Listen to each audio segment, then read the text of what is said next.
Willkommen zu unserem zweiten Review-Video zu Avengers 2 Age of Ultron. Wir machen das zweite Video. Warum? Das Video wird ganz viele Spoilers enthalten. Das heisst, wir reden über einzelne Szenen, die uns besonders gut gefallen hat. Wir gehen ein bisschen mehr ins Detail. Falls ihr den Film also noch nicht gesehen habt und nicht möchtet zu viel zu verraten bekommen, dann schaut das Video nicht. Wir haben extra noch vorher ein Video gemacht ohne Spoilers. Ihr findet den Link da unten in der Beschreibung. Klickt auf das Video, dann wird euch nichts verraten. Warum wir das eigentlich machen, ist ganz einfach. Wir sind Nerds und haben zu viel Zeit.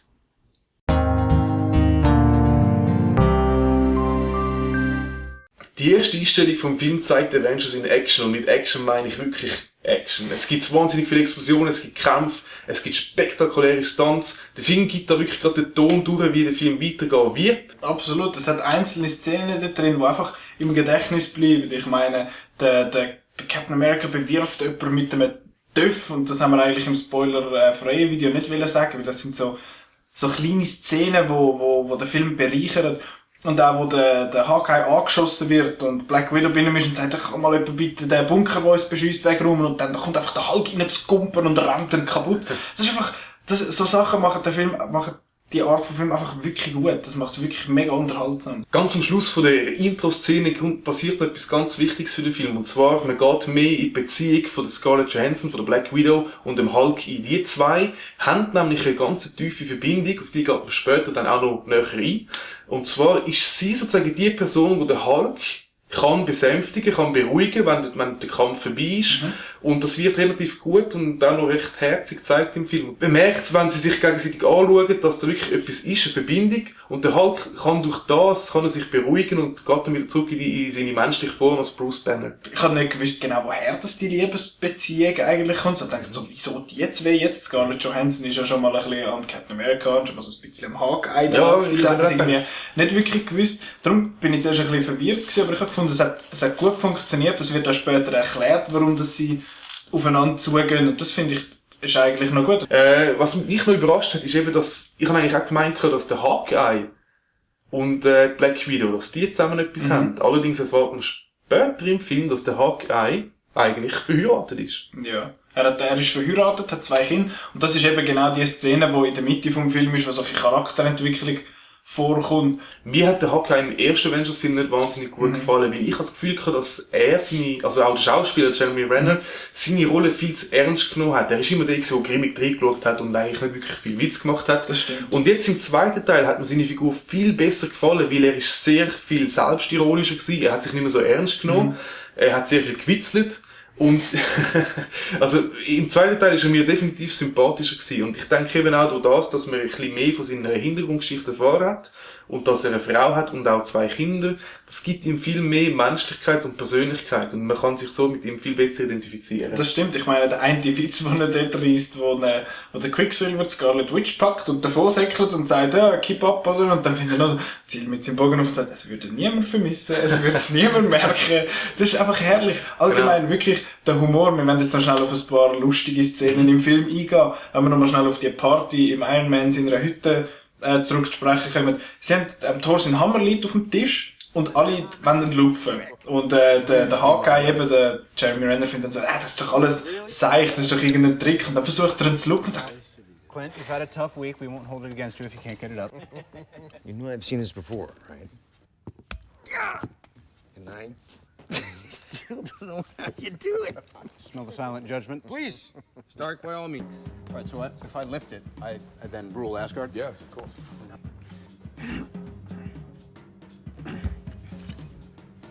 Be right back.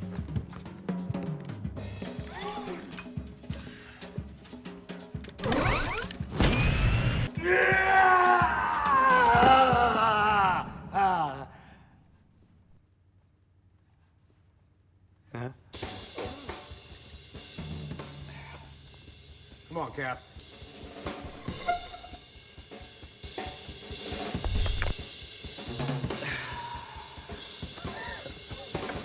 Nothing. ziemlich lustig.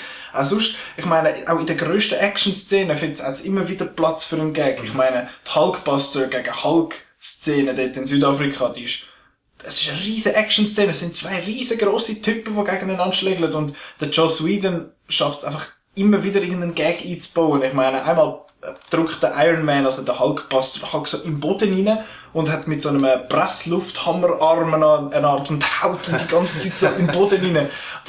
Ich finde die Szene so geil. Genial, wirklich. Das ist wirklich lustig. Und ich meine, er haut ihn mit einem Lift auf den Kopf und nachher geht ihm ein Zahn aus und nachher der Tony sagt so, sorry. Der Film bietet ganz viele Charaktere, auch neue Charaktere. Zwei davon wären Quicksilver und Scarlet Witch, das sind zwei Geschwister. Die zwei Figuren, die finde ich, die fügen sich recht gut ein und bei der Szene, bei der einen Szene irgendwo auch etwa, glaube ich, ein bisschen vor der Mitte vom Film, wo der Andy Serkis drin vorkommt, der ist leider ein bisschen verschwendet.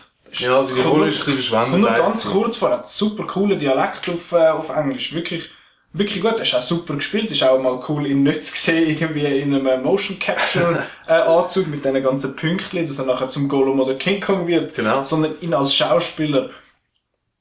Und in dieser Szene, wo sie in dem Schiff rein sind, werden ja alle eben so manipuliert von der Scarlet Witch und die mit den Rückblenden und so, ausser der Hawkeye. Das ist auch so geil gewesen. Dann werden alle so manipuliert und dann denkst du, ja super, der Hawkeye nochmal. Im ersten Avengers ist er ja schon manipuliert worden vom Loki mit seinem Zepter. Genau. Und das Mal kommt Scarlet Witch da hintereinander und er packt irgend so einen speziellen Pfeil, drückt den ihr so auf den Kopf und gibt ihr quasi so einen Elektroschlag und findet so, ich habe das Ding schon mal mitgemacht. Kein Fan davon. Die Figur, die man wahrscheinlich am meisten geheim gehalten hat vornherein, war der Vision gewesen. Das ist eigentlich nicht gross gesehen in den Trailer. Du hast ihn auf dem Poster, wo alle drauf waren, ganz klein irgendwann mit hinten dran gesehen und dachte, was ist denn das für eine? Und eigentlich ist die Idee gewesen, dass er die Schlussform ist, der Schlusskörper vom Ultron. Aber bevor der Ultron quasi sein Bewusstsein in dem seinen Körper kann aufladen kann, wird er von den Avengers geklaut. Und der Tony Stark lässt am Jarvis sein Bewusstsein quasi in den Körper rein. Und nachher kommt der Vision. Und der Vision ist so eine geile Figur. Er drückt sich sehr weise aus. Ich muss ihn fragen, so, ja, bist du für uns? Findet er nur so, ich bin auf der Seite vom Leben. Der Ultron ist halt nicht auf der Seite vom Leben. Und der Vision möchte den Ultron nicht umbringen. Er sagt, ich möchte ihn nicht umbringen, er ist einzigartig. Aber er steht auf der Seite von der Zerstörung und darum muss ich gegen ihn kämpfen. Und quasi zum Beweisen, dass er mit ihnen ist, sozusagen, bringt er eine von den lustigsten Szenen aus dem ganzen Film. Er packt nämlich am Thor seinen Hammer und hebt ihn einfach so her, als wäre es ein Spielzeughammer. Und die Reaktionen von all diesen Schauspielern ist einfach still und alle schauen so an, so. Wie? Alle anderen haben vorher dran rumgerissen und er läuft dann einfach so locker rum. Und nachher, später im Film, kommt er auch noch mal ganz kurz vor, wo der Ultron den Thor so wirkt und der Thor sagt, ich bin der Thor, Sohn von Odin und solange noch Leben in meiner Brust, Scheiße, mir fällt langsam nicht mehr, hauen mal ab. Und dann kommt der Vision, packt den Thor in den Hammer, haut den Ultron weg. Und nachher macht er einfach so einen Kommentar, so, ist gut ausbalanciert. Und der Thor will nur so, ja, weißt du, verlierst Schwung, wenn er schwer ist. Und einfach so, das ist genau der Humor vom Film, den er ausmacht. Das ist grossartig und der Vision passt da wirklich super gut rein. Weil, wenn man sich so überlegt, was nachher kommt, ist er eigentlich verdammt dazu zu sterben. Wenn du so willst. Weil schlussendlich geht es ja beim dritten Avengers dann darum, dass der Thanos, das ist der im ersten Avengers so ganz am Schluss kurz in die Kamera gerinst hat und jetzt auch da nochmal einen kurzen Auftritt hat. Der hat so einen Händchen, so einen goldigen, das ist der Infinity Gauntlet. Das wird auch kurz erwähnt, dass es die Infinity Steine gibt. Wir haben den Tesseract gesehen aus dem ersten Avengers. Dann sind sonst nachher noch ein paar vorgekommen. Und der Mindstone, das ist der, der im Locus im Zepter drin war, das ist auch so ein Stein und der hat Vision jetzt im Kopf. Genau. Und der Thanos möchte aber in seinem Händchen drin haben. Und der Thanos eben, der kommt noch ganz kurz vor, am Schluss, beziehungsweise in der Mitte von den Credits. Und da ist wahrscheinlich jedem Comic-Nerd einer abgegangen, so, schau, er hat den Händchen. Und dann kommt einfach der Thanos schnell, packt das in den Händchen und sagt, fine, I'll do it myself. Das ist unser zweites Review-Video von Avengers 2 Age of Ultron gewesen, dass wir mit ganz vielen Spoilern, scannt euch doch bitte in den Kommentaren, wenn ihr den Film schon gesehen habt. Was ist eure Lieblingsszene vom Film? Was hat euch besonders gut gefallen? Was eher weniger? Und wenn euch das Video gefallen hat, dann nehmt es doch abonnieren. Wenn es euch nicht so gefallen hat, dann nehmt es doch gleich abonnieren und wir sehen euch beim nächsten Mal. Heisst in dem Video Kommentar, um zu sagen, was eure beste Lieblingsszene war. Der Dings, wie heisst sie? Es ist ein wahrer Nerdgassen, Mann. Ja, ich fange gerade noch schnell an.